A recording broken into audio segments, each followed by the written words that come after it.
14.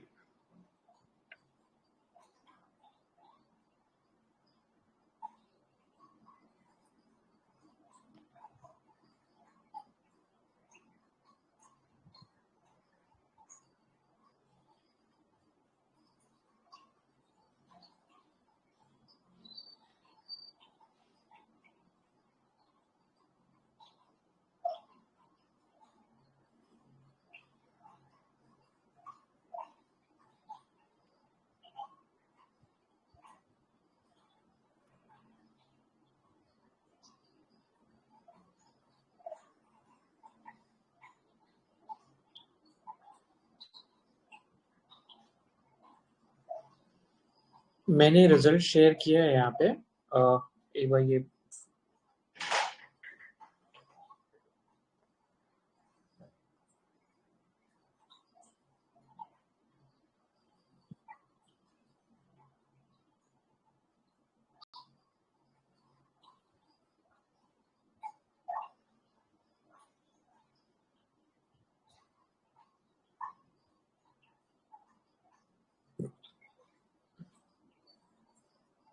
so everybody can see.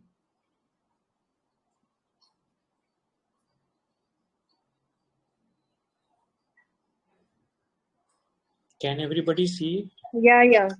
Yes.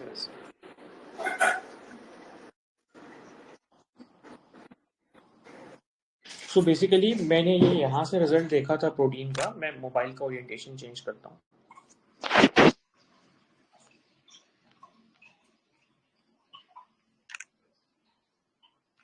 So like I could see यहाँ पे revenue from operation FY23 और FY24 में increase हुआ 19%।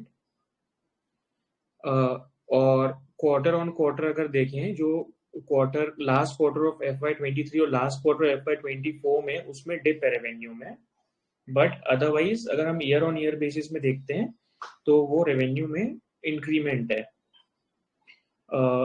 उसमें उन्होंने ब्रेकअप भी दिया है कि किस किस बिजनेस से उनका रेवेन्यू किस प्रोपोर्शन में बढ़ा है। तो टैक्स सर्विसेज से उनका रेवेन्यू 12% बढ़ा है, पेंशन सर्विसेज से 14% बढ़ा है। तो ये इनका पुराना बिजनेस है मेजर, जिसमें से इनका रेवेन्यू 12% और 14% का ग्रोथ हुआ है।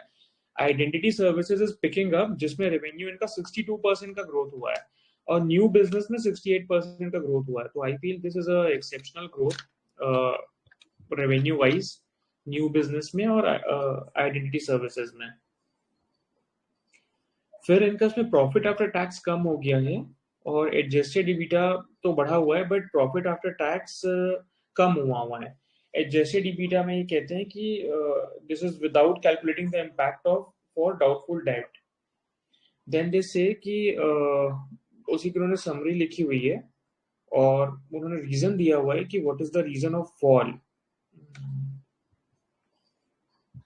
सो थर्ड पॉइंट आप देखिए, इसमें लिखा है profit after tax stood at 97 crore in FY24, down by 9% year on year with PAT margin of 10.2%. Decline in profit was mainly due to increase in depreciation on account of new investments and provision for doubtful debt. ये जो doubtful debt वाला जो matter है provision का, ये मुझे कम समझ में आया है। If anybody can help me on this कि दीक्षा मैम ने नहीं, बहुत सिंपल है। मैं बता देता हूँ आपको क्या है।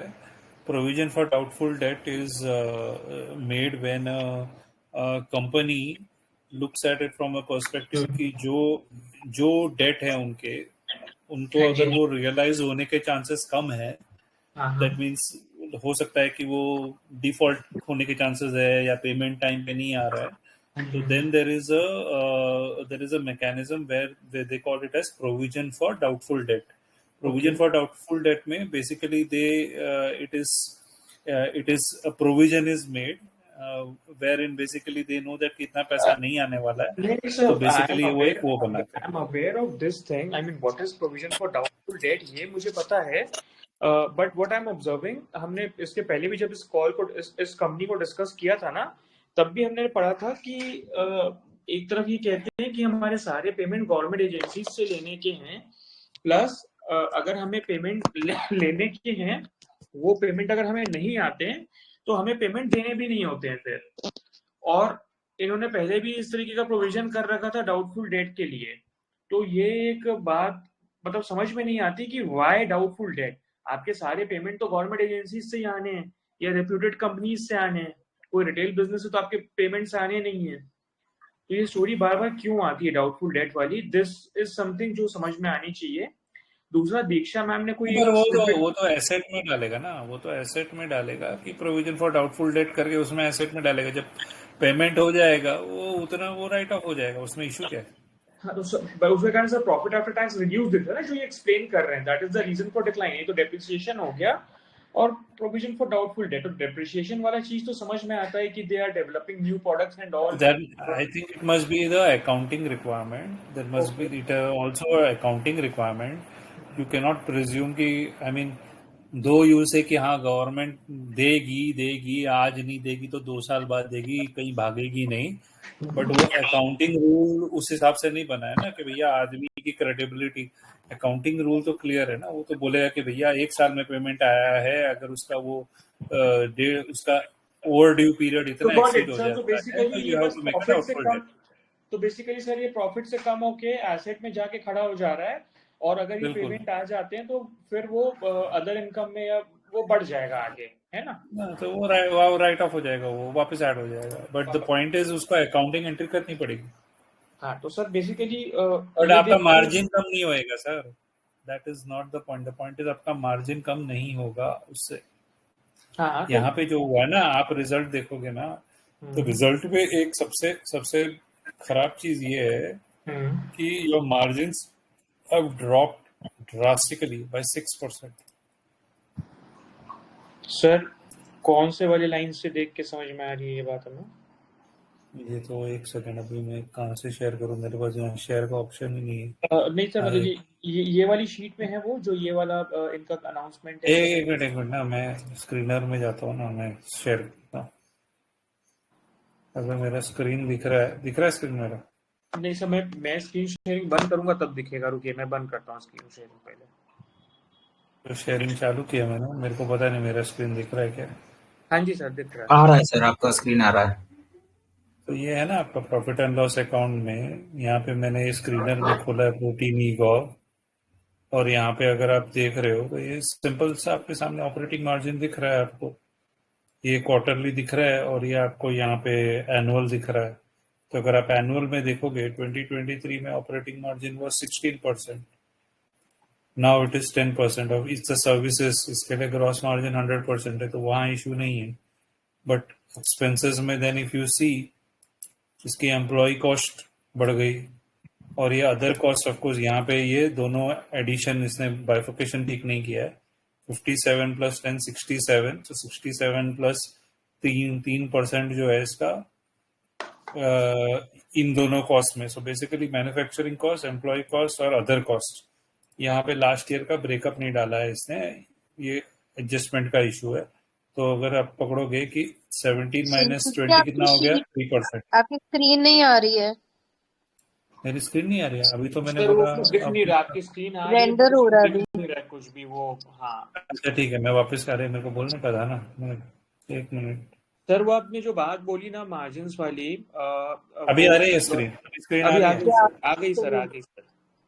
तो ये फर्स्ट पार्ट इधर ही देख लो ना आप, यहाँ पे 2024 में इसका operating margin was 10% as compared to 16%। That is number one. So 6% drop. अभी 6% ड्रॉप कहाँ हुआ है? एक्सपेंसेस में देखो, एम्प्लॉई कॉस्ट 17 से 20% हो गया है, तो 3% जो है वो यहाँ पे गया है एम्प्लॉय कॉस्ट। फिर 57% से ये जीरो नहीं हुआ है 2024 में, यहाँ पे इसने ब्रेकअप ठीक से नहीं किया है। हाँ जी, सो हाँ जी। फॉर एग्जांपल 57 प्लस 10 अगर आप करोगे तो 67 आता है। That is manufacturing plus other cost is 67%, whereas it is become 70%। तो 3% जो है मैन्युफैक्चरिंग एंड अदर कॉस्ट बढ़ गया है और 3% जो है वो एम्प्लॉय कॉस्ट बढ़ गया है। तो that is why it you see a hit of 6% on is margin. And then when you try to see कि भैया 741 का मैंने सेल किया तो जाके मेरे को 118 का ऑपरेटिंग प्रॉफिट आया। उससे ज्यादा भी मैंने सेल किया तो भी मेरा कम प्रॉफिट आया।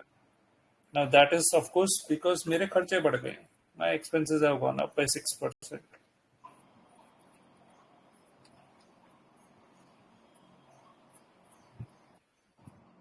तो ये this is what I was trying to say कि बाबा ये सर ये एक बार 6% क्यों बढ़ गया और ये अदर कॉस्ट क्या है मुझे नहीं पता क्या है अदर कॉस्ट. सर हम जब लास्ट टाइम इसके रिपोर्ट्स पढ़ रहे थे ना, तो उसमें इन्होंने ये कहा था कि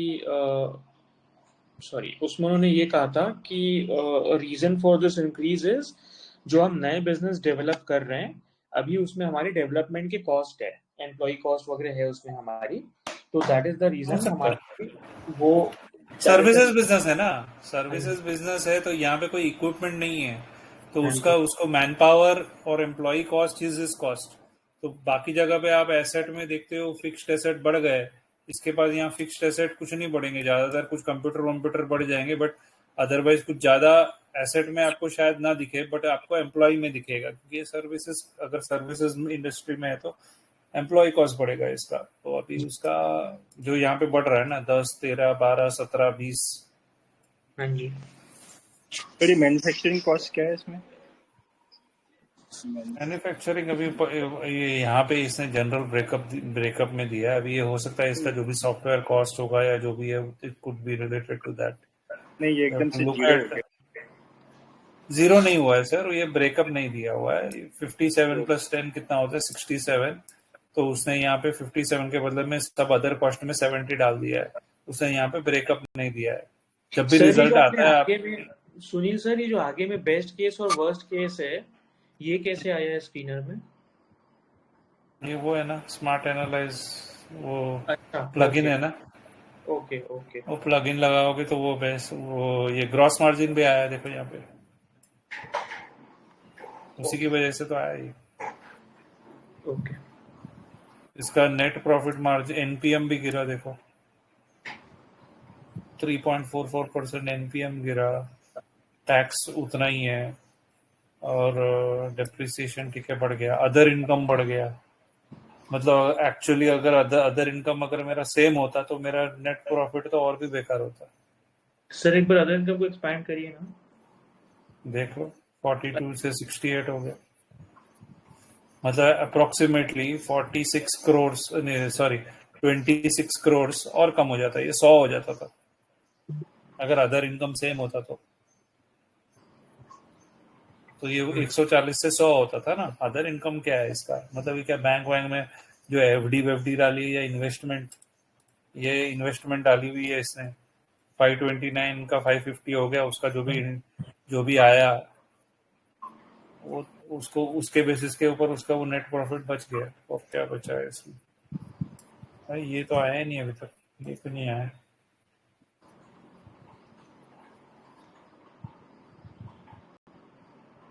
एक अच्छा है. ये अच्छा है इसका ऑपरेटिंग कैश फ्लो बढ़ गए मेरे हिसाब से. ये अच्छा है. प्रॉफिट फ्रॉम ऑपरेशंस है. रिसीवेबल्स पेएबल्स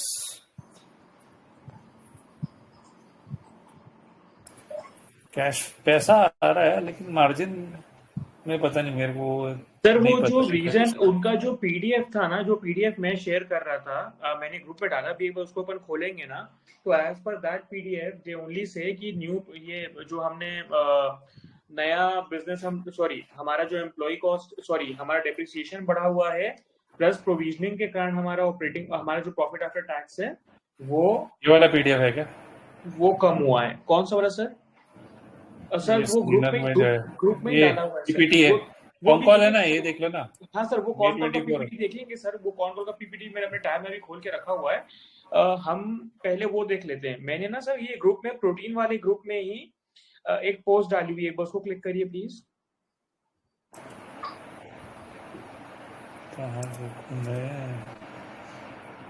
एक सेकंड. ये अजीब है. ये एक बार मैं इसमें कॉल में आ गया ना तो मेरे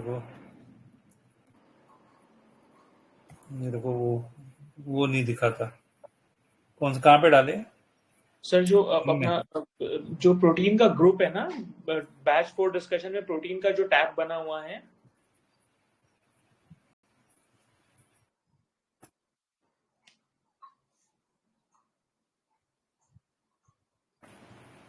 कहाँ पे डाला है? डिस्कशन में बना हुआ है। अच्छा, कहाँ बना है? जी सर, डिस्कशन ये वाला?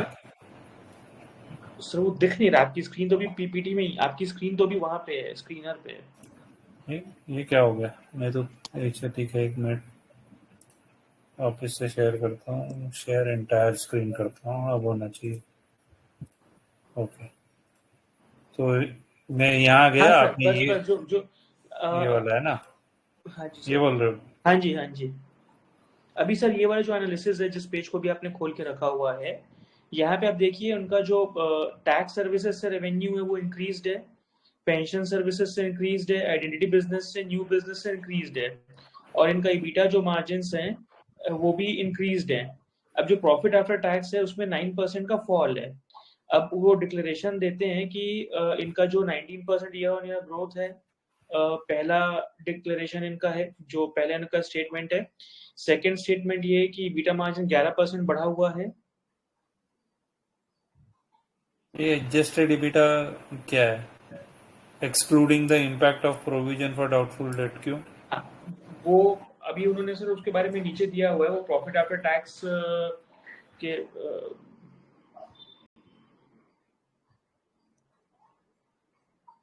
मीन अभी सर देखिए वो यहाँ पे ये कहता है कि जो हमारा EBITDA का फॉल हुआ है, इसकी इनकी EBITDA ग्रोथ पहले 22.6% थी, अभी 20.6% की ग्रोथ है।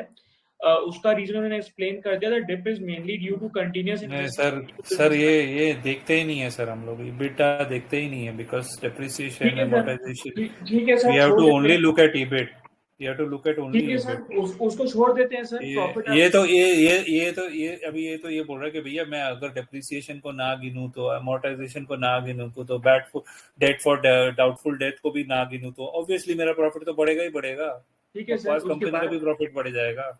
ठीक है सर। वो तो है ना, वो तो खर्चा तो है वो।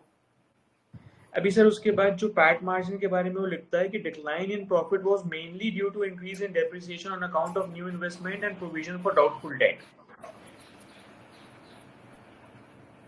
हाँ, तो प्रोविजन फॉर डाउटफुल डेट कितना किया है इसने? वो अभी सर, अभी वो कॉन कॉल के साथ अभी वो खोल लेते हैं दूसरा, उनकी बैलेंस शीट जो कंपनी की प्रॉपर है उसमें 38 शायद हैं, क्या बोल रहे हो? डाउटफुल डेट जो है शायद 38 करोड़ का है। सर आप रिजल्ट खोलो ना, सुनो ना, क्वार्टर वाला जो टैब है उसमें जाके वहां पे मार्च वाला क्वार्टर का रिजल्ट का पीडीएफ खोलो ना, यहाँ से।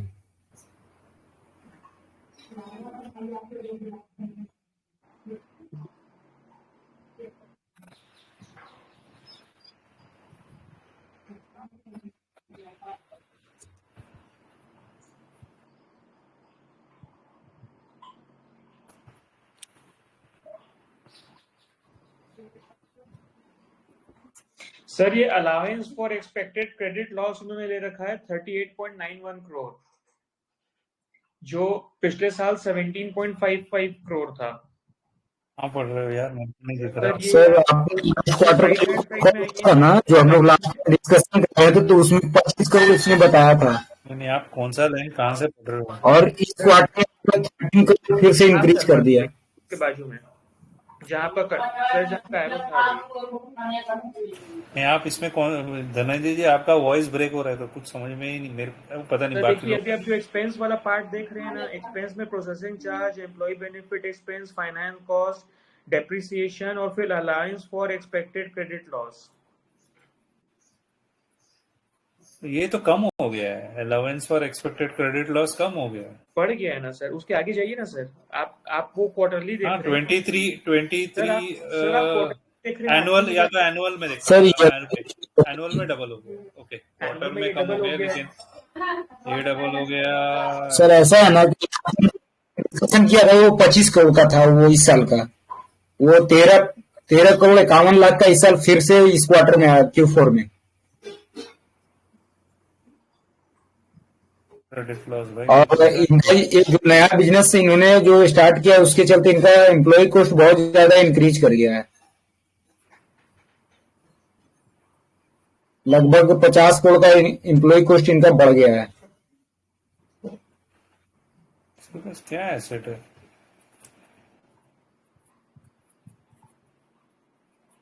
तो यहाँ तो कुछ है ही नहीं।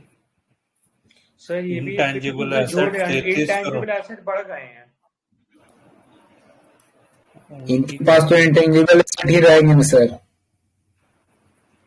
लेकिन इसके पहले तो जीरो थे। नहीं सर, जीरो तो नहीं थे।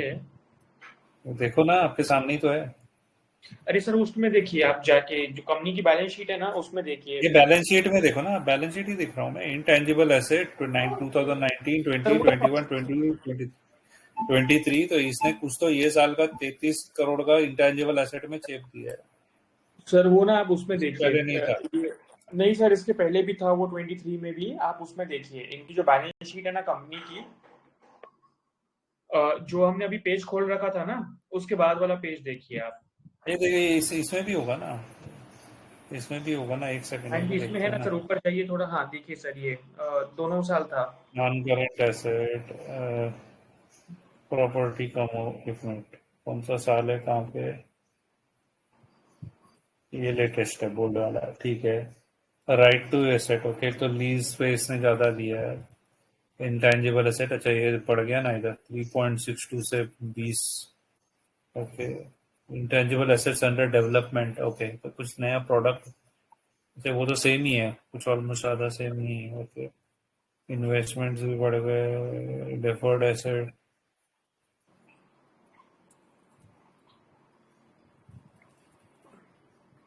न्यू बिजनेस में क्या न्यू बिजनेस है, वो नहीं समझ में आ रहा है मेरे को। तो यहाँ ना बोल तो रहा है न्यू बिजनेस बिजनेस में क्या? सर एक तो ओएनडीसी में जो डे टू डे डेवलपमेंट हो रहा है वो। Second sir account aggregator service. और थर्ड सर वो sand box services for agriculture and medical sector. बढ़िया, अच्छा तो ऑब्वियसली तो फिर ये होगा। ये दो चीज बढ़ा ना, राइट टू इंटेंजिबल एसेट बढ़ा ना सर, ये बढ़ा।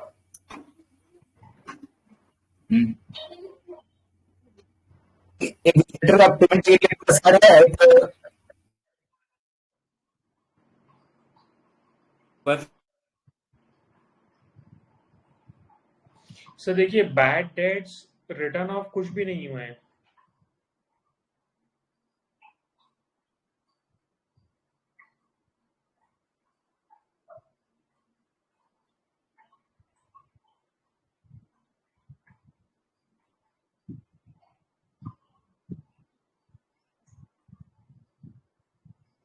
Hello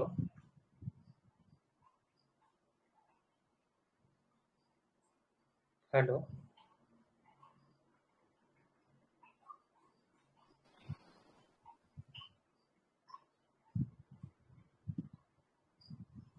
hello. Hello. I think drop yes of हो सर, गए कुछ वो। नेटवर्क प्रॉब्लम था, शायद वो वापस ज्वाइन करेंगे। सो मैं जो इसमें देख पा रहा हूँ ना, नीचे में इन्होंने रिटर्न ऑफ राइट ऑफ कुछ नहीं किया बैड डेट को। प्रोविजन इन्होंने बढ़ा बढ़ा के रखा हुआ है बैड डेट का, डबल कर रखा है। राइट ऑफ इस तरह इन्होंने कुछ भी नहीं किया है। इनटैंजिबल एसेट मतलब जो सॉफ्टवेयर अंडर डेवलपमेंट होंगे वो बढ़ गए हैं, तो ऑब्वियसली वो बढ़ेंगे तो एम्प्लॉय कॉस्ट बढ़ी जाएगी।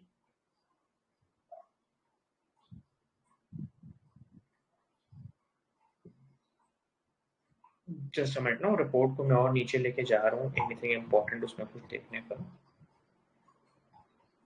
अभिषेक जी वो आपका स्क्रीन नहीं दिख रहा। आप देखो जा रहे हैं। Sir screen Sunil ji share कर रहे थे तो इसलिए वो नहीं दिख रहा है। तो उसके पहले आपने कुछ ऐसे बोला कि सॉफ्टवेयर के एक्सपेंस बढ़ जाएगा, कैन यू बिकॉज हाँ जी सर बेसिकली क्या है, ये जो नए बिजनेस डेवलप कर रहे हैं ना, जो इनके अदर O&D होंगे। इंटैंजिबल एसेट हाँ बढ़े हुए हैं, it is for that okay. Purpose कि मैं वो स्क्रीन शेयर करूं क्या सर? नहीं आप ऐसे यू टोल्ड समथिंग जिसमें मुझे it didn't register. Other intangible asset बढ़े हुए हैं और एम्प्लॉय कॉस्ट बढ़ी हुई है। तो एम्प्लॉय कॉस्ट बढ़ी हुई है क्योंकि ये नया डेवलपमेंट कर रहे हैं। जो इनके अदर इंटैंजिबल एसेट्स बढ़े हैं वो बढ़े हुए दिख रहे हैं। तो इट हैज अच्छा increased because the development is going on, और डेवलपमेंट के कारण पे एम्प्लॉय कॉस्ट बढ़ा हुआ है। रेवेन्यू अगर देखेंगे ना सर तो इनके बढ़ते हुए हैं, जो बिजनेस है वो बढ़ता हुआ है, बिजनेस घटता हाँ हुआ नहीं है। तो आई डोंट थिंक कि कोई वो प्रॉब्लम है। जो जिस भी कारण से प्रॉफिट आफ्टर टैक्स कम हुआ है, वो जो रीजन है वो शायद कोई बहुत इसमें ओके एक चीज आपने और पढ़ा, टैक्स सर्विसेज में जो इन्होंने अपना ये ग्रोथ और वॉल्यूम का दिया है। अच्छा धनंजय जी, एक सेकंड खाली एक मैंने पॉइंट करना था। तो अगर इनका बड़ा हुआ है intangible, so what we are saying is internal development team है जो डेवलप कर रहा है, और करेक्ट वो चीज डेवलप करने के लिए एडिशनल टीम लिया हुआ है, correct correct and that is why they are naming the software as an intangible asset. Of course it's an intangible. जब वो खत्म हो जाएगा तो then wherever that employee goes or किसी और डेवलप, सो मैं देख लेता हूँ, do they actually have an internal development team to do it, और they have an outside vendor to no sir, develop. they say ना employee cost is for that only, क्योंकि नया जो देखिए वे कहते हैं कि ठीक है, the new business ये just a second ना सर, मैं वो पढ़ के बताता हूँ आपको। because you see where the way this goes is a software company is a delivery, वो सब सॉफ्टवेयर को रखता है। जो जैसे जो कंज्यूमर होता है ना, जनरली इंटरनल टीम नहीं होता है unless they want to develop something proprietary. They are developing proprietary, so what you're saying maybe yes, internally इनको एडिशनल लगाए होंगे डेवलपर, तो वो उसको इंस्टेड ऑफ एम्प्लॉय कॉस्ट बढ़ रहे हैं तो इंटेंजिबल एसेट क्यों बढ़ रहा है? They can not be debiting two of them, it just the नहीं एम्प्लॉय नहीं cost that is going sir, दो अलग अलग है। इंटेंजिबल सर कॉस्ट नया काम स्टार्ट होगा तो नया एम्प्लॉय तो इनको रखना ही पड़ेगा ना। नहीं, तो वो एम्प्लॉय कॉस्ट में डेबिट होना चाहिए ना। It can be a product को आप डेबिट वो ठीक है। अगर किसी से आप वो क्या बोलते हैं सॉफ्टवेयर के लिए या किसी चीज के लिए आप लीगल वहां से टाई अप करोगे, उसके लिए भी पैसे लगते हैं ना। बट वो फिर एम्प्लॉय कॉस्ट बढ़ेगा ना, वो खाली इंटेंजिबल बढ़ेगा ना। बोथ ऑफ देम आर ठीक है। इम्प्लॉय कोस्ट तो जब काम शुरू हुआ तब बढ़ा। ठीक है, एक बार मैं ये I just checkup on whether they have an internal development, फिर मैं आगे बात कर सकूंगा। अब ये सुनील जी भी आगे आपको बोल रहे थे, धनंजय जी प्लीज कैरी ऑन। मैं सिर्फ यही बोल रहा हूँ कि इंटेंजिबल एसेट जो है that is basically a software in this particular case, so it doesn't matter whether they are internally developing it or outside, Then because no, the it main is thing is intellectual property. If they no, are yeah, that is developing it, right, but they will have the if it IP is for it, and they will have a asset which is long term use, more than if 1 it year. is So that is why it if is it known is as intangible. internally developed, फिर employ so salaries and all नहीं बढ़ेगा ना, फिर asset ही बढ़ेगा ना। Then Sir, हो afterwards सकता है दोनों नहीं that बढ़ we सकता। don't have a breakup ना, that we don't have the okay breakup whether we are okay talking about maybe it is a project staff, maybe it ठीक is है। a operation staff. We don't know ना, maybe they have hired a project manager. You would still have a cost, right? Project staff है। Go ahead. ठीक है, ये You would I still do have some, a मैं internal वो करके फिर आपसे मैंने I put into this sir thing. I basically think वो आप लोग ये कुछ कर कहते रहे हैं, थे, please carry on. Sorry I am interrupting, वो ये कहते हैं कि EBITDA, adjusted EBITDA जो गिर रहा है, the dip is mainly due to continuous investment in new business lines in line with company's future growth strategy. The new businesses are demonstrating early momentum. तो जो उनके नए बिजनेस है उस पर डेवलपमेंट के कारण उनको नया इन्वेस्टमेंट लग रहा है।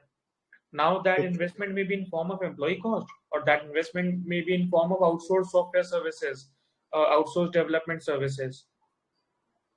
No I just do groundwork and then come back. आप लोग कुछ कर रहे थे, please carry on with that.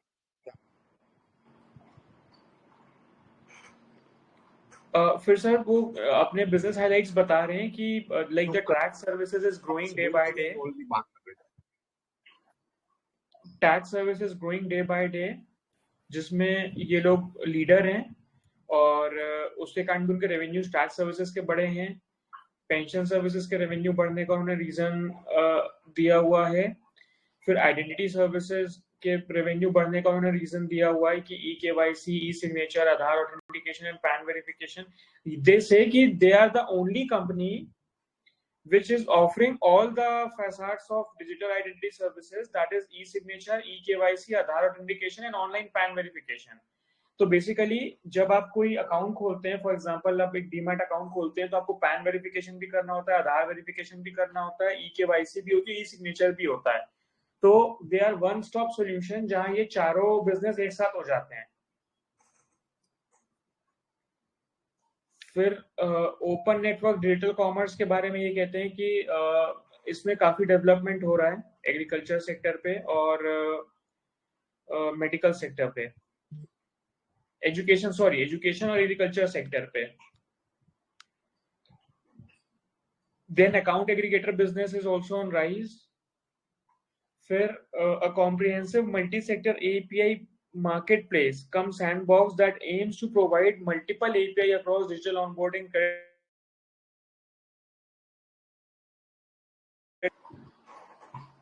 Then they are coming up with some AI-powered CKYC solution. ये इनके न्यू बिजनेसेस हैं, तो इनके एक 4 नए वर्टिकल बिजनेस के चल रहे हैं, ONDC, account aggregator, rise with protein and AI powered CKYC solution. तो इसके डेवलपमेंट में they are spending money.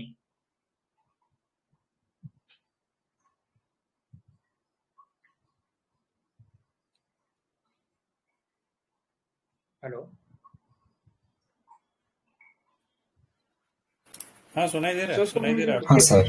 Screen नहीं, अगर आप क्या हुआ स्क्रीन ना शेयर सर? कर रहे हैं तो वो नहीं दिख रहा है। We can't see any screen. नहीं सर, स्क्रीन नहीं शेयर किया हुआ है, स्क्रीन नहीं शेयर किया हुआ है सर। स्क्रीन शेयर कर दो तो अच्छा है फिर। सर स्क्रीन शेयर ना मेरे फोन में प्रॉब्लम क्या है कि बहुत सारे दूसरे कॉल्स आते रहते हैं, तो अच्छा, ठीक है। आप फोन से कर रहे हो तो रहने दो, फोन कर रहे हैं सर। फिर सर इसके बाद ना स्क्रीनर में जो कॉल अटैच था ना, हम वो खोल लेते हैं अपने डिवाइसेस पे, हम खोल लेते हैं स्क्रीनर में जो पीपीटी अटैच थी। एक सेकंड, अब क्या आप मेरे को बोल रहे हो खोलने को? हाँ जी सर, स्क्रीनर में जो पीपीटी अटैच थी ना, एक सेकंड रुक जाओ, मैं फिर देखता हूँ। स्क्रीनर में जो कॉल वाली पीपीटी अटैच थी।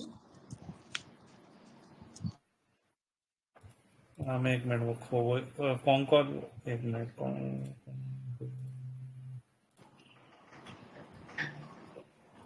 कौन सा वाला बोल रहे हो आप? सर उस स्क्रीनर में नया कौन ये वाली बोल रहे हो? नहीं सर, एक जो पीपीटी प्रेजेंटेशन है ये वाला।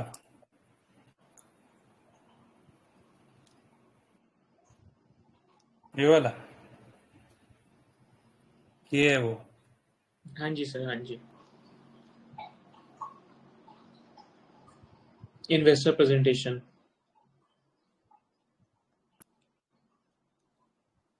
शेयर लो ऐसे हंसते हुए तो।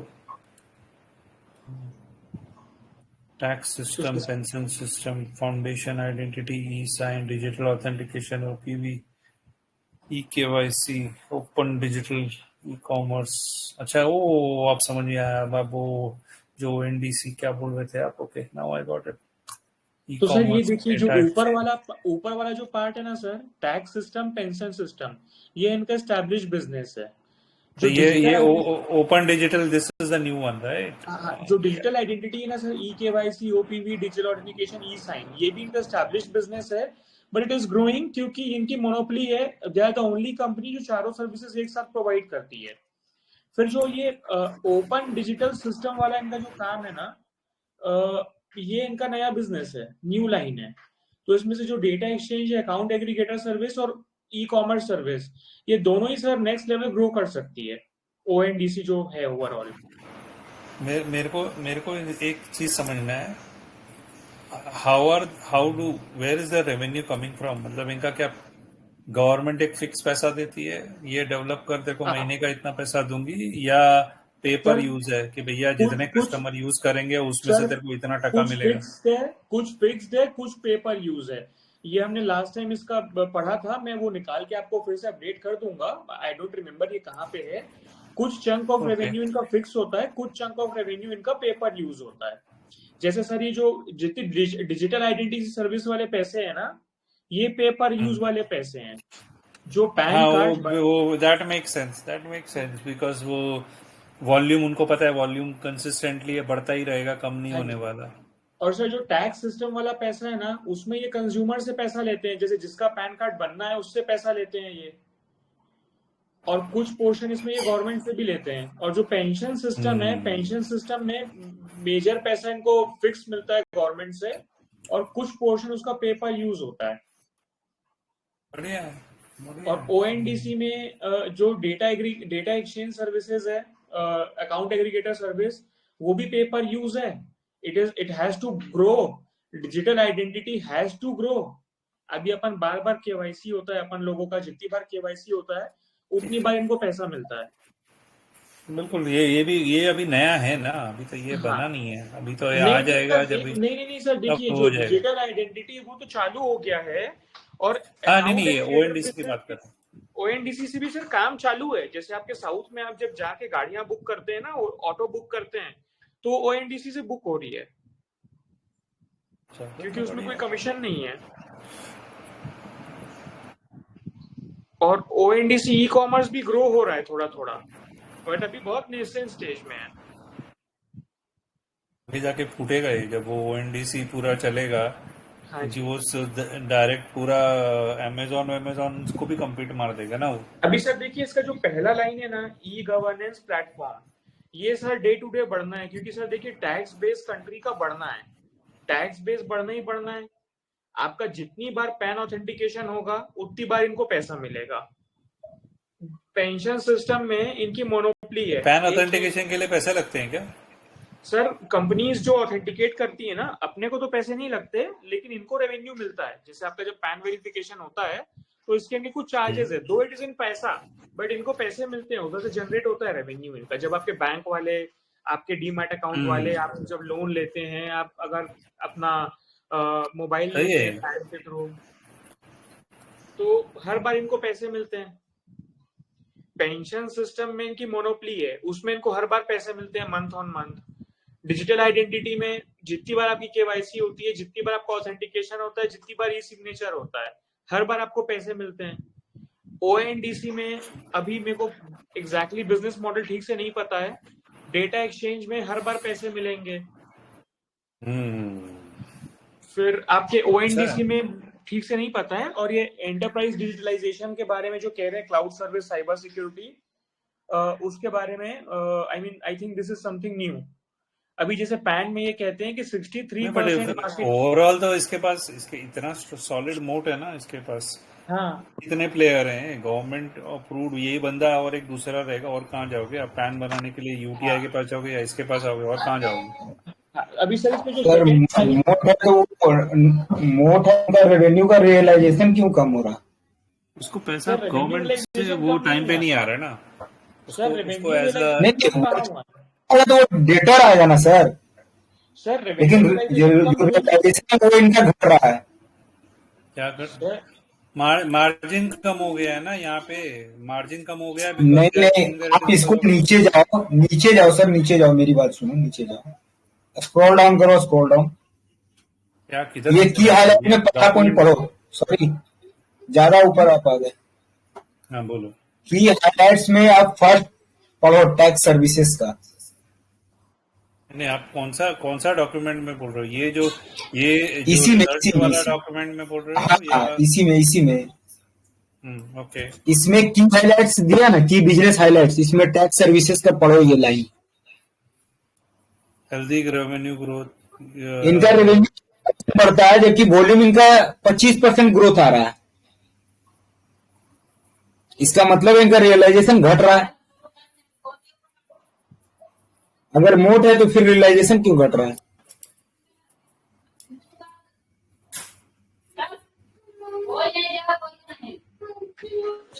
सर ये भी तो हो सकता है चार्जेस कम हो गए हो पैन में के.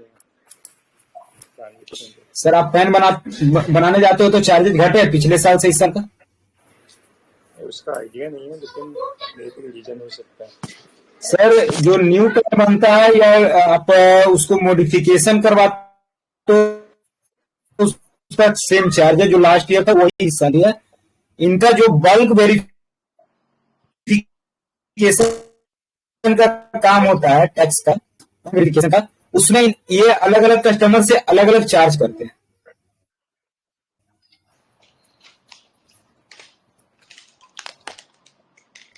वहां पे इनका रियलाइजेशन घट रहा है. बट हम बोल नहीं सकते ना वो, क्योंकि हमको इन्होंने ब्रेकअप नहीं दिया है ना मार्जिन दिया है. उसका यहाँ सीधा है सर, देख लो, जो नया पैन नंबर बनाया है उन्होंने 25% ग्रोथ किया है. और रेवेन्यू ग्रोथ इनका 12% है।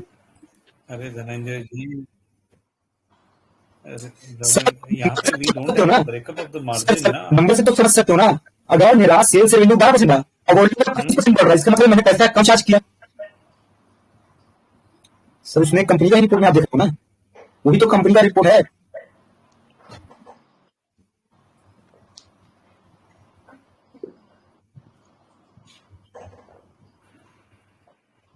हाँ मैं वही देख रहा हूँ। गवर्नमेंट रेगुलेटेड है, इनको यहाँ कि सेल्स ग्रोथ हो गया during the year on the back 25% growth in the number of PAN card issued, over 5 crore PAN card issued 24 versus 4 crore.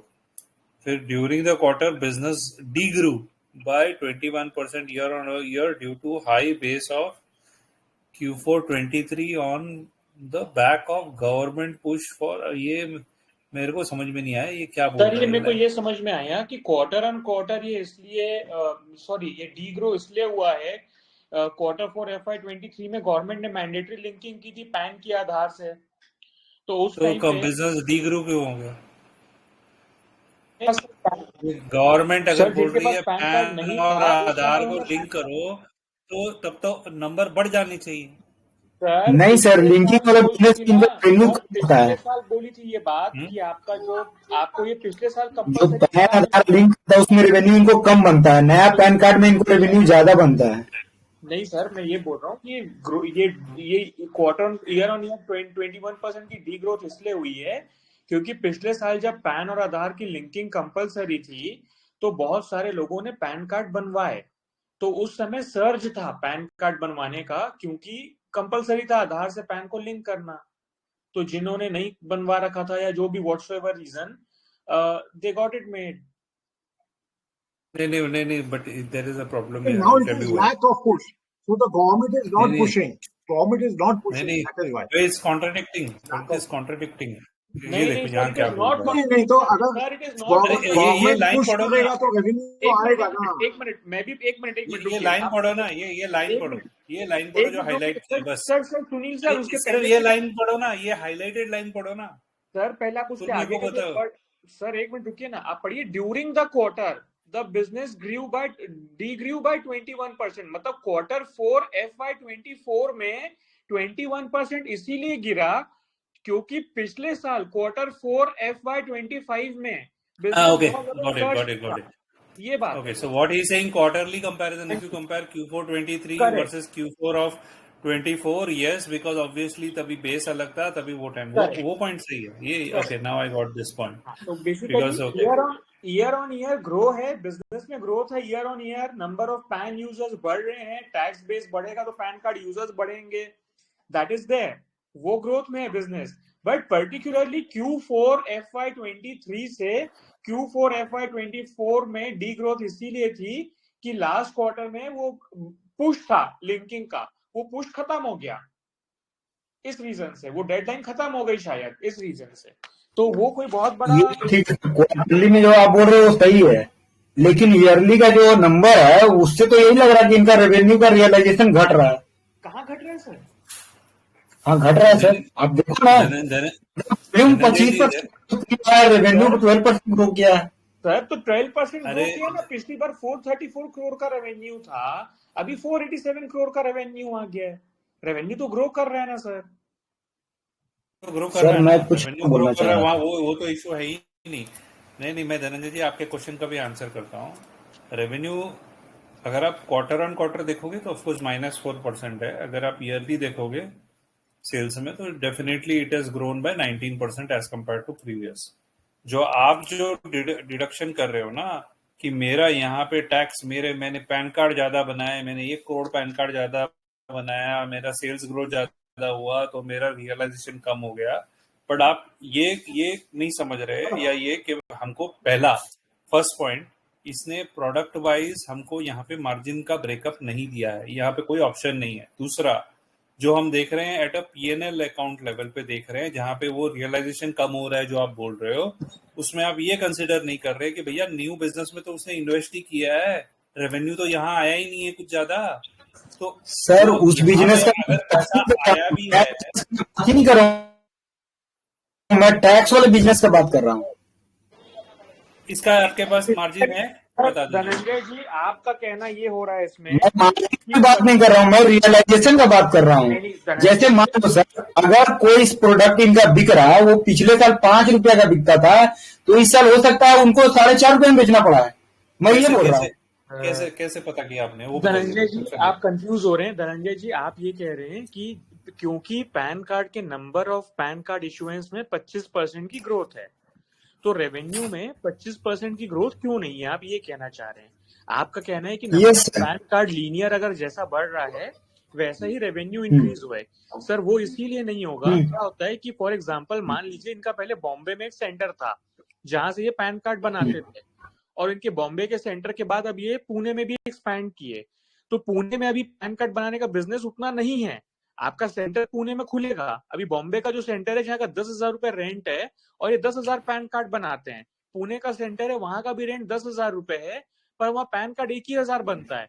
तो इनका जो मार्जिन है that may be the reason for fall in margin, क्योंकि देखिए sir कोई pan card बनाने के rate कम नहीं हो गए, बट हो सकता है इन्होंने अपना नेटवर्क ग्रो किया हो। अभी जब हम प्रेजेंटेशन को आगे पढ़ेंगे, जो बाजू में हमारी प्रेजेंटेशन है उसको हम आगे पढ़ेंगे, तब हमें चीज पता चल सकती है। दूसरी बात क्या है, जरूरी नहीं कि रेवेन्यू लीनियर बढ़े। सुनो, आप आगे चल जा रहे हो। मैं मार्जिन की नहीं, मैं सेल्स की बात कर रहा हूँ। हाँ सर, अगर मेरा कोई प्रोडक्ट 5 रुपया का बिकता था, ठीक है, अगर वो इस साल अगर नंबर ऑफ मतलब प्रोडक्ट ज्यादा अगर बढ़ गया और 5 रुपया का ही बिकेगा, तो मेरा जो रेवेन्यू ग्रोथ भी आएगा वो सेम आएगा। नहीं सर, लीनियर ग्रोथ नहीं आएगा, खर्चे बढ़ गए हो ऐसा हो सकता है ना सर। खर्चे में रेवेन्यू में कहां से आप डिडक्ट करोगे? रेवेन्यू की बात मैं बात कर रहा हूँ। ओके अच्छा, एक मिनट एक काम करते हैं, रेवेन्यू की बात कर रहा हूँ। देखो एक काम करते हैं ना, हम लोग थोड़ा नंबर्स के साथ खेलते हैं ना। आप बोल रहे हो मेरे पिछले साल 1,000 थे, ये साल मैंने 2,000 कार्ड बेचे, ठीक है ना। अब आप बोल रहे हो कि मैंने जो है रेवेन्यू ग्रोथ कितना हो गया, इधर बोल रहे हो यहाँ पे कितने का बोल रहा है ये सर? कुछ भी मानो, 10% का ग्रोथ आया, आप सैंपल निकाल रहे हो, 10% का ग्रोथ ले लो उसमें। नहीं यार, मैं आपका ही क्वेश्चन का आंसर करने की कोशिश कर रहा हूँ, तो अगर आप मेरे को करने दोगे तो। अगर आप बोल रहे हो कि 12% मेरा ईयर ऑन ईयर अगर रेवेन्यू ग्रोथ है, तो आप दो चीजें कंपेयर कर रहे हो। आप कंपेयर कर रहे हो कि मेरा वॉल्यूम बढ़ा है, मेरा क्वांटिटी बढ़ा है। जिस परसेंटेज में मेरा नंबर ऑफ क्वांटिटी बढ़ा है, उसी परसेंटेज में मेरा वॉल्यूम ग्रो करो। ये स्टैटिस्टिकली और मैथमेटिकली भी लॉजिकल नहीं है। ये मैं आपको समझाने की कोशिश कर रहा हूँ। अगर आप 20 रुपया का एक कार्ड बेचते हो, 20 रुपए का एक कार्ड में, सुनो मेरी बात सुनो, एक्सेल में कैलकुलेट कर, मैं सेंटर बता रहा हूँ।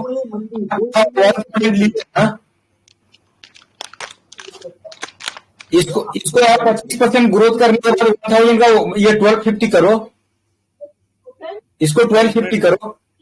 किसको 1250 करो? ये जो 2,000 आप लिए हो उसको 1250 करो। ओके, ठीक है। अब आपने अगर बढ़ाया तो रेवेन्यू ग्रोथ आप कितना निकलेगा? 25% है या नहीं है? एक मिनट रुक जाइए सर, मैं आपको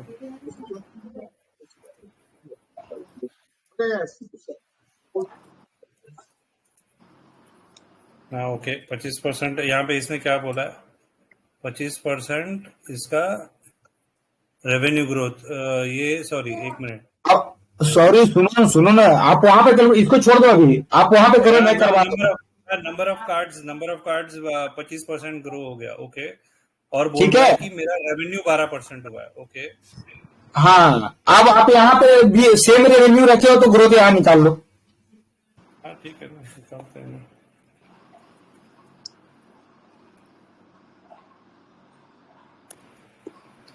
ये आप ये बोल रहे हो ना कि मेरा ये कार्ड 25% बढ़ गया, तो मेरा रेवेन्यू भी 25% क्यों नहीं बढ़ा? और आप बोल रहे हो क्योंकि अगर ये 12 बना है तो शायद मैंने जो है ये 10 रुपए में बेचा है, ऐसा कुछ बोल रहे हो ना आप? आई डोंट नो क्या। हाँ ऐसे ही कह रहे हैं। धनंजय जी का कहना है कि अगर 25% से नंबर ऑफ पैन कार्ड बढ़े हैं तो 25% से रेवेन्यू क्यों नहीं बढ़ा है। ये आया ना आपके पास, इधर नंबर आया ना, जो आपका क्वेश्चन है उसका आंसर आया ना इधर। तो हो सकता है कि पर यूनिट प्राइस कम किया हो, that is what he is trying to say. मैं सेल्स की बात कर रहा हूँ, इसके बाद मार्जिन हम लोग देखेंगे। यहाँ पे मैं बोलना चाह रहा हूँ कि इसका जो एक पैन कार्ड का जो सेल्स का था वो इनका घटा है प्राइस। एक मिनट, मेरे को एक चीज और देखनी है। अगर मैं प्राइस सेम रखता हूँ, क्या ये प्रोपोर्शन हमेशा मेंटेन रहेगा? सर सेल्स इक्वल टू क्या होता है? Number of unit into price. Sales का फॉर्मूला होता है। हाँ, तो फिर हो सकता है कि ठीक है, they must have reduced the prices. That's possible. हाँ, रेवेन्यू रियलाइजेशन डिप हुआ होगा, इसने बोला होगा ना आगे भी कहीं पे। कैगर सर हर नहीं दिख नहीं, वो तो नंबर से भी मेरे को दिख रहा है ना।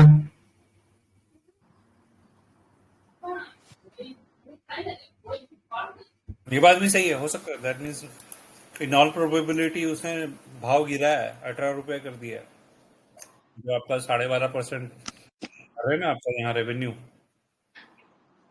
ये आप बोल रहे हो। कहाँ गया वो?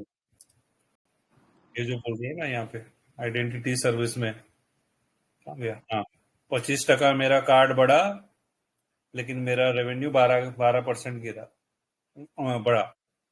That is what Dhananjay ji is saying.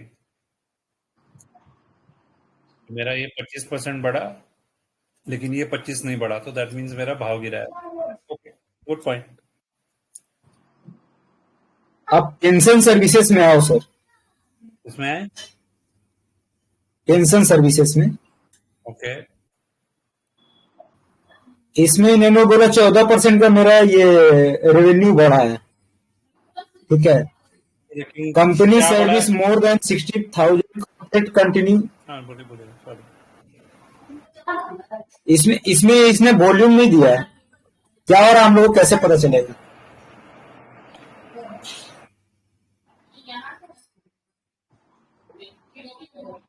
यहाँ पे भी इसने वही किया ना, सेगमेंट ग्रुप बोला है, लेकिन वॉल्यूम नहीं किया। और आइडेंटिटी सर्विसेज में भी इनका जो रेवेन्यू है वो कम हो गया, क्योंकि गवर्नमेंट ने उसको पहले शायद 12 या 13 रुपए चार्ज करते थे, उसको कम करके 5 रुपया कर दिए थे। सर आइडेंटिटी सर्विसेज जो भी गेम, सर एक मिनट, ये आइडेंटिटी सर्विसेज में कहाँ काम हो गया रेवेन्यू? सर मैं ये बोल रहा हूँ सर, आप पिछली कॉन कॉल में दिसंबर का कॉन कॉल हम लोग जब डिस्कस कर रहे थे सर उसमें इन्होंने तो उसमें उन्होंने बताया था कि उनका KYC वगैरह जो करते हैं उनका चार्ज वो 12 रुपए पहले करते थे, और उसमें से उनको फिक्स इतना 5 रुपए या कुछ गवर्नमेंट को देना पड़ता था, उसका चार्ज उन्होंने कम कर दिया था। सर उसमें याद है आपको? सर उसमें उन्होंने ये एक्सप्लेनेशन दिया था कि हम इसमें से कुछ पोर्शन जो होता है ना वो किसी और के लिए कलेक्ट करते हैं। जैसे फॉर एग्जांपल पैन ऑथेंटिकेशन है मान लीजिए, अब आधार ऑथेंटिकेशन है मान लीजिए, तो आधार का जो नेटवर्क है वो तो गवर्नमेंट का नेटवर्क है। अब अगर आधार कार्ड को ऑथेंटिकेट करना है, they are serving as a agency जो आधार ऑथेंटिकेशन में हेल्प करती है। तो गवर्नमेंट के मान लो चार्जेस थे पहले 20 रुपए एक ऑथेंटिकेशन के, और ये 25 रुपए लेते थे, तो इनका रेवेन्यू ज्यादा होता था, रेवेन्यू 25 रुपए से होता था। अभी गवर्नमेंट ने चार्जेस 5 रुपए कर दी और ये अपने 5 रुपए आपसे ले ही रहे हैं, तो अभी इनका रेवेन्यू जो है वो कम हो जाएगा, मतलब कि 10 रुपए का रेवेन्यू हो जाएगा, इनकी इनकम पे कोई फर्क नहीं मैं पड़ेगा। वही कर रहा हूँ सर कि यहाँ जो भी है वो वॉल्यूम का गेम है, जितना नंबर ऑफ क्वांटिटी इनका जो मतलब काम ज्यादा करेंगे उसी में इनका रेवेन्यू बढ़ेगा। हाँ सर, प्राइसिंग का कोई इनका मतलब पावर नहीं है, रेगुलेटेड मतलब सेगमेंट में ये वर्क कर रहे हैं। हाँ सर, लेकिन मोनोपोली ना, बट ये धनंजय जी बात- वो क्या बोल रहे हैं समझो, ये आप पहले ये ऐसे कर रहे थे और 20 रुपए में समझो ये 5 रुपए गवर्नमेंट को जा रहा था, और लेट्स से यहाँ पे भी 5 रुपए गवर्नमेंट को जा रहा था। अगर ये सिनारियो है तो पर कार्ड में एटलीस्ट समझो यहाँ पे उसको 15 उसकी जेब में जाता था, यहाँ 13, अभी यहाँ पे इसका यहाँ पे 2 रुपए कम हो गया। पर अगर समझो गवर्नमेंट ने नहीं, इसकी बात नहीं सर, वो अलग सेगमेंट था, वो आइडेंटिटी सेगमेंट का ये टैक्स वाला था। हाँ तो उसमें वो 20 रुपए पहले चार्ज करते थे, उसको वो गवर्नमेंट ने 5 रुपया कर दिया था। ठीक है, तो मेरा ये कहना है कि रेवेन्यू गवर्नमेंट ने आप जो मेरे को ये बताओ कि गवर्नमेंट ने 20 रुपए का वो बेचता था, गवर्नमेंट ने बोला आपको 5 रुपए का बेचेगा। हाँ 5 रुपए का नहीं बेचेगा। नहीं सर, आप धनंजय जी आप इसमें कंफ्यूज हो रहे हैं। इसमें कहानी ये थी कि अगर आप पहले कोई ऑथेंटिकेशन 20 रुपए का करते थे, जिसमें से आप 19 रुपए गवर्नमेंट को देते थे, 1 रुपए खुद लेते थे, तो अब गवर्नमेंट ने हाँ बोली कि इसको 5 रुपए में बेचना है, हमको 4 ही रुपए देना, 1 रुपए तेरा जो लेता था वो लेते रहना। तो इस करेक्ट। केस में इनका जो टॉप लाइन है वो आपको 20 रुपए मिलेगा, बट मार्जिन मैं भी वही बात कर रहा हूँ सर, इनका टॉप लाइन जो भी ग्रो करेगा वो वॉल्यूम की वजह से ग्रो करेगा, मेरा ये बोलना है। सर नहीं बट धनंजय आप एक मिनट वो कुछ और बोल रहे हैं, आप कुछ और बोल रहे हैं। आप 1 मिनट के लिए सुन लीजिए वो क्या बोल रहे हैं। जैसे अगर हम लोग यही सिनारियो लेते हैं, ये गवर्नमेंट शेयर है और ये जो है प्रोटीन का शेयर है, ठीक है ना। अगर ये 20 रुपया है, ये 20 रुपए में 19 रुपया गवर्नमेंट ले रही है, प्रोटीन वाला 1 रुपया ले रहा है, ये केस में टोटल यहाँ पे 20 रुपया होता है, ठीक है ना। सेकेंड ईयर में गवर्नमेंट अगर बोलती है कि भैया अभी मैं 5 रुपए लूंगा तो तेरा 1 रुपया रख, तो ये 6 रुपया होगा। अब केस में क्या होगा कि सपोज ये वॉल्यूम का भी गेम है, आप जो बोल रहे हो ना, इस केस में आप बोलोगे कि ये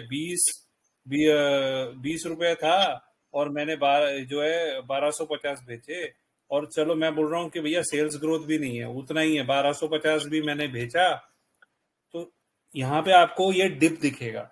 जैसे यहाँ पे जो है ये, और अब आप बोलोगे कि अच्छा ये तो 7,500 25,000 माइनस 7,500 हो गया, तो जो कि 20,000 से कम है, तो ऑब्वियसली ये परसेंटेज मैच नहीं होगा यहाँ पे। अगर आप समझ रहे हो मैं क्या बोल रहा हूँ, यहाँ पे भी मैच नहीं होगा ये परसेंटेज। वाई? बिकॉज आप बोल रहे हो हाँ total realization has definitely drop, but उससे कंपनी को क्या फर्क पड़ता है? कंपनी को तो 1 रुपये मिलने वाला था, वो तो 1 ही रुपया मिल रहा है ना।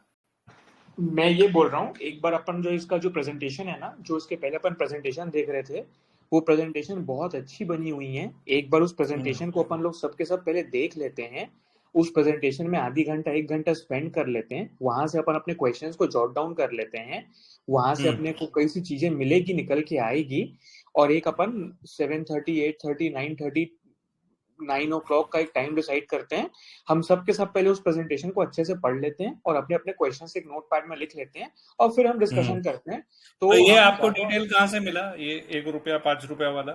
सर ये ना पहले जो इसके पहले कौन कॉल पढ़ा था ना, उसमें ये बताया था उन्होंने कि हमारे रेवेन्यू आपको गिरते से दिख रहे हैं, टॉप लाइन गिरती से दिख रही है। उसका रीजन ये है कि जब हम थर्ड पार्टी के लिए पैसा कलेक्ट करते हैं ना, जैसे हमने कोई आधार सर्विसेज के पैसा कलेक्ट किया, तो हमारे सर्विस चार्जेस उसमें है, 2 पोर्शन है उसमें। एक पोर्शन ये है जो हम किसी और के लिए कलेक्ट कर रहे हैं, जैसे फॉर एग्जांपल आप ड्राइविंग लाइसेंस बनाते हैं किसी आरटीओ एजेंट से। हाँ समझ गया, गवर्नमेंट का चार्ज है ना, अगर total revenue will drop if the government drops it charge, but he is just collecting the money. हाँ जी, तो उस केस पे बोले हमें कोई लॉस नहीं होता, हमारा बिजनेस कहीं नहीं जा रहा, हमारा बिजनेस इंटैक्ट है, हमारे मार्जिन इंटैक्ट है। हाँ मतलब मेरे को उस रेवेन्यू से कुछ फर्क ही नहीं पड़ता, मेरे को प्रॉब्लम सिर्फ उसके मार्जिन गिरने पे है, exactly. जो न्यू बिजनेस की वजह से है, दैट्स इट। एग्जैक्टली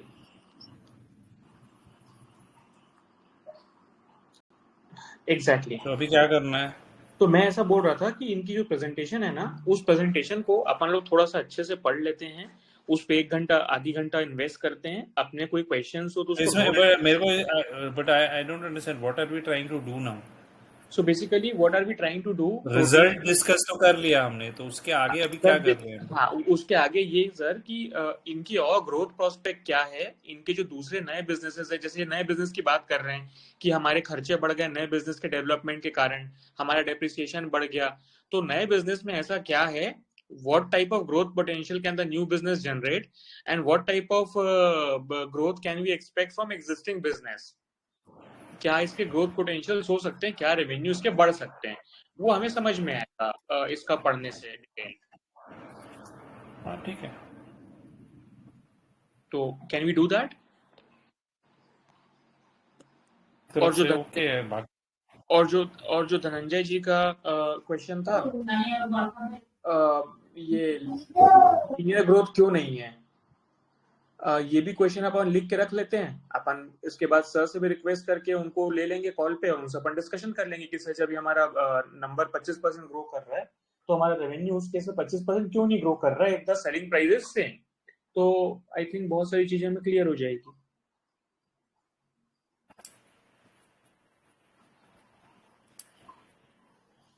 हाँ ठीक है। Okay, so what time are we चलो कनेक्टिंग? फिर व्हाट पता नहीं टाइम सर, विल मैं बी लगता है आप और मैं 1-on-1 और धनंजय जी 3 ही जन है क्या? बाकी लोग नहीं किधर है ना, हम लोग सब हैं, हम लोग सब हैं बाबा। हाँ तो आप बता दीजिए क्या है। मैं घर पे ही हूँ तो मैं अभी फ्री हूँ, तो आप मेरे को बोलोगे आधे घंटे बाद करना है, 1 घंटे बाद करना है, मुझे कुछ प्रॉब्लम नहीं है, आई एम अवेलेबल। डन। तो can we connect at 8:30?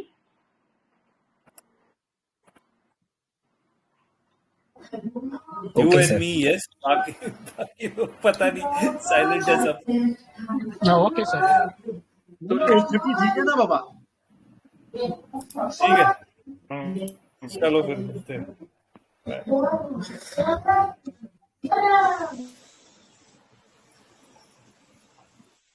Dhananjay ji recording किया हुआ है आपने? हाँ सर, रिकॉर्डिंग मैंने किया था, बंद कर दूं? नहीं बोला तो क्या हो गया था?